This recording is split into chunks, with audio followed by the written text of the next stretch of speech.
Ustedes pues precisamente una manifestación el día de hoy acá en el sector del Ramón Nonato Pérez pues para anunciarle a la comunidad cuáles son esos acuerdos del gobierno nacional, del gobierno de Gustavo Petro. Sí, un saludo para estos medios de comunicación, para toda la audiencia. Y sí, nosotros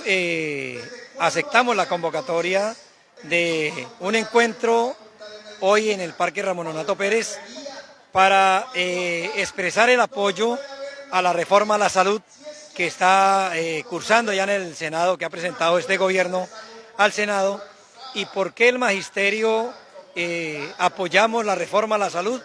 porque somos víctimas del mal servicio que nos prestan las EPS todos los días. Esto en marco en que conocemos cómo funciona la salud. Ustedes saben que los recursos de la salud en Colombia los recibe el ADRES, y el ADRES le entrega esos recursos a las EPS, y las EPS como intermediarios, como terceros, toman esos recursos, construyen edificios muy lujosos, con las comodidades muy grandes, y ahí contratan una cantidad de personal que es para el funcionamiento de esa EPS, y más del 30% de los recursos que le gira el ADRES a las EPS se queda en ese funcionamiento, y finalmente a la IPS. La IPS es la que le presta el servicio al usuario, o sea, la que atiende donde está el médico, donde entrega los medicamentos, donde le hacen la cirugía. Esas son las IPS. Y esa IPS finalmente es la que recibe una parte muy pequeña de los recursos que le gira el ADRES a las EPS, y que las EPS, como ustedes escuchan en todo el país y en todos los medios, están endeudadas con las IPS, y por eso la IPS no puede contratar el personal suficiente que requiere para atender a los usuarios, no puede tener la planta física que se requiere para atender a la población, no puede tener las camillas que se requiere para atender sus pacientes, y menos no puede tener y adquirir los materiales de ostosíntesis, los materiales para cirugías y todo lo que requiere para prestar un servicio adecuado. Entonces, por esa razón, la salud por ley 100 hoy en Colombia está colapsada, y se requiere urgente esa reforma. Y estamos defendiendo esa reforma porque una de las partes es que elimina gran parte de la tercerización, o sea, de esos que se están enriqueciendo ahí a costillas del dolor de los que están en el hospital, sentados en un pasillo, sentados en una silla, porque no hay una camilla para atenderlos. Entonces, por esa razón, estamos acompañando al presidente actual en su reforma, y estaremos atentos porque finalmente los beneficiados con esta reforma somos los colombianos de a pie. ¿Esta reforma sí solucionaría definitivamente todos los problemas que se tienen de salud? Porque pues ustedes que son contributivos de alto aporte precisamente a la salud, pero las personas que son subsidiadas, que realmente pues no tienen con qué ir a un servicio médico, ¿qué va a pasar con ellos? Por eso es tan importante la reforma, y eso es lo que busca esta reforma, porque ahorita en Colombia estamos clasificados para el servicio de salud. El que tiene plata tiene una prepagada, y eso tiene un costo muy alto, y el que no tiene recursos, pues no le prestan el servicio. Son esos pobres colombianos y colombianas, casanareños, yopaleños, que están allá en la casa esperando una cita desde hace meses y meses, y con su dolor que no tiene fin. Por esa razón, entonces, esta reforma lo que propone es que la ADRES le gire los recursos directamente a las IPS, que son los que atienden el paciente. Si hay recursos suficientes en las IPS, pues va a haber personal suficiente, va a haber materiales suficientes, va a haber medicamentos suficientes, y que no es que con esta reforma ya no vaya a haber más problemas en Colombia de la salud. El problema de la salud se termina el día que deje de ser un negocio y se convierta en un derecho. Ese día se acaba la problemática en salud en Colombia. Reitero, cuando se termine el negocio de la salud y se convierta en un derecho, los colombianos, desde el más humilde hasta el más rico, tendremos la misma calidad y la misma oportunidad en salud. Todos los negocios precisamente tienen un beneficio propio, en este caso pues a las entidades privadas, pero ¿cuál sería pues ese beneficio no tan aceptado para las personas humildes, ya que son entidades privadas que quizás se podrían quedar sin beneficios que tienen prioritarios? No, pero es que por eso reitero, o sea, la situación de los más humildes de la sociedad, que son los que hoy no tienen servicio de salud. O sea que esas empresas que hay de salud no son prestadores de salud, sino a ellos no le prestan la salud, sino le niegan la salud, porque si van por una cita no hay oportunidad, el medicamento no lo hay, no hay una cirugía, entonces esas personas son las que van a ser más beneficiadas. Nosotros como académicos hemos estado muy atentos a todo el proceso y a la propuesta de esa reforma, por eso la defendemos, porque como ustedes conocen, el magisterio de Casanare, de Yopal y de Colombia, durante décadas hemos estado defendiendo el derecho a la salud, hemos estado defendiendo la educación digna y oportuna, hemos estado defendiendo el agua potable suficiente para todo el pueblo y hemos estado defendiendo que los derechos y los servicios le lleguen a los menos o a los más necesitados de la población. ¿Están ustedes de acuerdo con todas las reformas que ha planteado el gobierno de Gustavo Petro? Claro, es que son necesarias las reformas, las 3 reformas que están planteadas, las 3 reformas que hay planteadas hasta ahora, que ya está radicada en la salud y que va a haber, también van a plantear una reforma laboral, pues estamos totalmente de acuerdo, porque es que es inaudito que en Colombia una ley creada por los anteriores gobiernos diga que hay un reconocimiento al trabajador en las horas nocturnas, pero después de las 10 de la noche. ¿A qué horas empieza la noche? Pues a las 6 de la tarde o 6:30 ya oscurece y esa es la noche. Y asimismo, no hay horas, no hay recompensas de los dominicales, de los festivos. Y en ese mismo orden de ideas,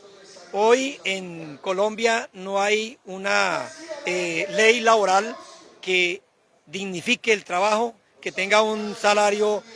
acorde a lo del trabajo de cada uno de los colombianos y colombianas, y por esa razón, entonces hoy lo que hay son unas OPS que lo que hacen es explotar laboralmente al colombiano. Y como los salarios son tan bajos de la mayoría de los colombianos, pues por eso hay muchas necesidades en el hogar, por eso hay desnutrición de los niños y niñas en todos los hogares, por eso hay falta de posibilidad de educarnos, por eso no hay posibilidad de tener un servicio de salud verdaderamente que sea acorde y humanamente digno para el ser que lo requiere. Entonces, por esa razón, si hay una reforma laboral donde a un trabajo digno sea una remuneración adecuada, pues va a haber recursos para que la familia tenga una mejor calidad de vida y asimismo ese trabajador de barrio que hace la compra en la tienda de barrio, pues va a circular el dinero en la sociedad de menos recursos, en las microempresas y en la pequeña empresa, que son las que necesitan que tengan apalancamiento, y no es tanto que el gobierno la subsidie, sino que si hay recursos pagados en unos salarios adecuados, pues también asimismo va a haber un flujo de recursos en toda la sociedad, en los negocios del barrio, esos mismos trabajadores serán los que compran el producto que traen los campesinos y se acabaría la intermediación, porque lo que tiene dañado toda la sociedad colombiana es la intermediación, porque si hay un productor de pollo, él no es el que lleva y vende el pollo al consumidor. Allá al galpón va un negociante con un camión y le paga muy barato el pollo y el huevo, pero lo trae a los tenderos, se lo vende al doble y él se queda con esa margen de ganancia grande. Y entonces, el que está produciendo, lo que recibe en pago no le alcanza para sostener su negocio y el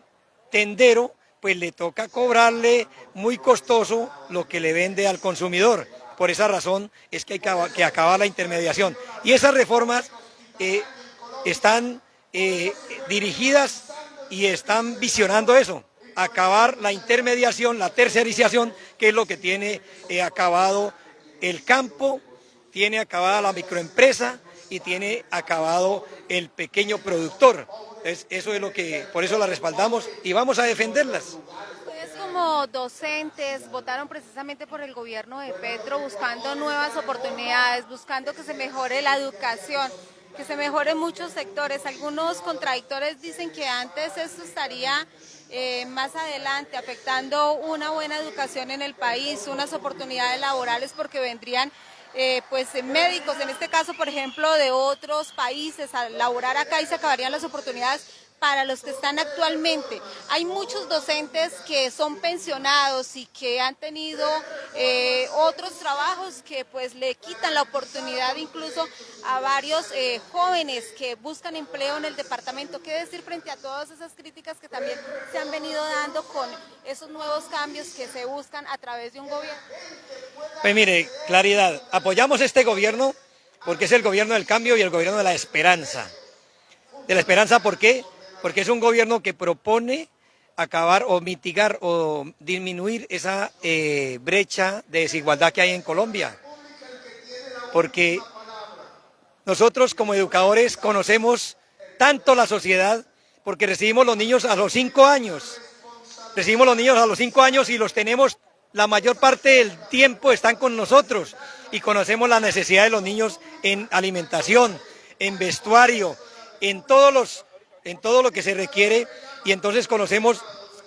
las necesidades que pasan los niños, y el padre de familia cuando llega a decirnos no tenemos plata para comprarle el cuaderno, para comprarle el uniforme. Por esa razón, al haber un gobierno que propone, que tiene un proyecto de cerrar esas brechas de desigualdad y de darle la mirada al campo para la seguridad alimentaria y de impulsar la microempresa, que es la que ha el 80% del trabajo en Colombia, entonces nosotros teníamos que salir corriendo a apoyar esa propuesta, porque es que no apoyamos a Petro porque es Petro, apoyamos la propuesta con que va a gobernar, la propuesta con que tiene previsto empezar a hacer el cambio estructural que se requiere en Colombia, porque esto es una cultura que se trae de muchos años, más casi 200 años, que es de capitalismo. Es el capitalismo, que cada día el rico es más rico y el pobre es más pobre, y por eso no hay un trabajo digno, y por eso decimos que apoyamos todas las reformas. De lo del trabajo de los docentes y de los docentes que dicen que tienen una pensión y que siguen laborando. Si ustedes ven, eso no es un secreto. En todas las plataformas y en las redes están el Estatuto Docente 1278 y el Estatuto Docente 2277, y ahí están las tablas de salario de lo que se gana mensualmente un docente, de lo que empieza después de estudiar 5 años, sacar su bachillerato y 5 años en la universidad, empieza ganándose 1.600.000 y tiene que irse a una escuelita por allá bien retirada, con unas necesidades muy grandes que hay en esas escuelas, y él va y hace patria allá, con ese salario tan bajo, y luego después de eso tiene que presentar un concurso, y si no pasa ese concurso no le suben el salario, no tiene posibilidad de mejorar. Entonces, cuando de pronto ya alcanza, ha servido 50 años a la educación, cumple 50 años después de servir como 30 años,